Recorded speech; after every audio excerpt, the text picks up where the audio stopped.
Awal penciptaan Nur Muhammad. Syekh Abdul Qadir Al-Jilani dalam kitabnya Sirul Asror telah menjelaskan bahwa, yang pertama kali Allah ciptakan adalah Nur Muhammad dari cahaya suci keindahannya. Ini dinyatakan juga oleh baginda Nabi Shallallahu Alaihi Wasallam dalam sabdanya, mula-mula Allah ciptakan ruhku. Pada awalnya diciptakannya sebagai ruh suci. Mula-mula Allah ciptakan al-qalam pena. Mula-mula Allah ciptakan akal. 4000 tahun setelah diciptakan cahaya Muhammad, Allah baru menciptakan arasy dari cahaya mata Muhammad. Kemudian Allah ciptakan makhluk yang lain dari arasy. Kata Syekh Abdul Qadir, semua ilmu di alam dunia ini memerlukan pengetahuan yang datangnya dari alam gaib sebagaimana dijelaskan dalam firman-Nya.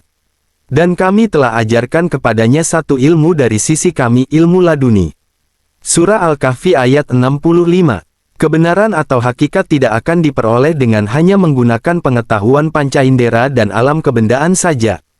Penyembahan kepada Zat yang Maha Kuasa memerlukan peraturan syariat dan makrifat. Allah berfirman, dan tidak aku jadikan jin dan manusia melainkan untuk beribadah kepadaku. Quran Surat Zariyat ayat 56. Dalam kata lain, mereka diciptakan supaya mengenali aku. Jika seseorang tidak mengenalinya, bagaimana dia dapat memujinya dengan sebenar-benarnya, meminta pertolongannya dan beribadah kepadanya? Itulah pentingnya makrifat agar dapat mengenalinya.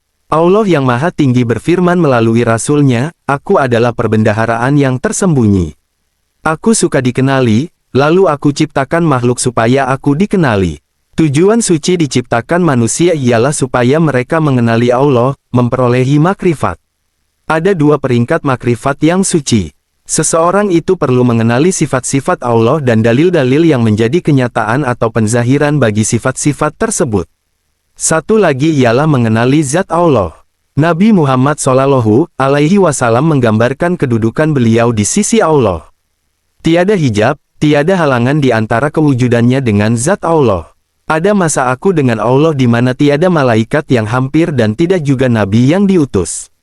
Allah juga berfirman melalui Rasul-Nya, jika aku bukakan penutup sifat keperkasaanku dengan bukaan yang sedikit saja, semua akan terbakar sejauh yang dilihat oleh pandanganku. Malaikat Jibril yang menemani Nabi Muhammad pada malam Miraj, ketika sampai di Sidratul Muntaha, Jibril tak kuasa lagi untuk melangkah. Apabila Jibril melangkah satu langkah saja maka dia akan terbakar menjadi abu. Namun, tidak demikian dengan baginda Nabi Shallallahu Alaihi Wasallam. Begitulah Allah memuliakan kekasihnya. Allah menciptakan Nur Muhammad sesuai kehendaknya. Penciptaan Nur Muhammad juga sejalan dengan dalil Al-Quran.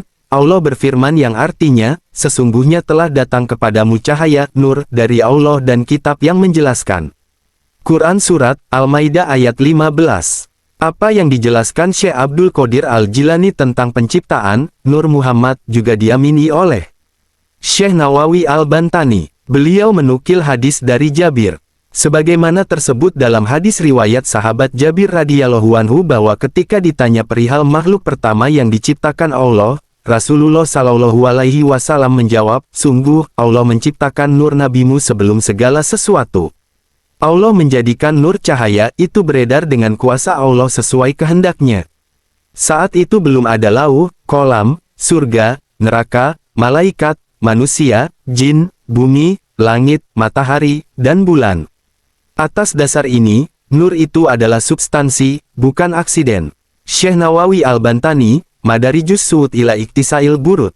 Sesungguhnya telah ada pada diri Rasulullah itu suri teladan yang baik bagimu, yaitu bagi orang yang mengharap rahmat Allah dan kedatangan hari kiamat, dan dia banyak menyebut Allah.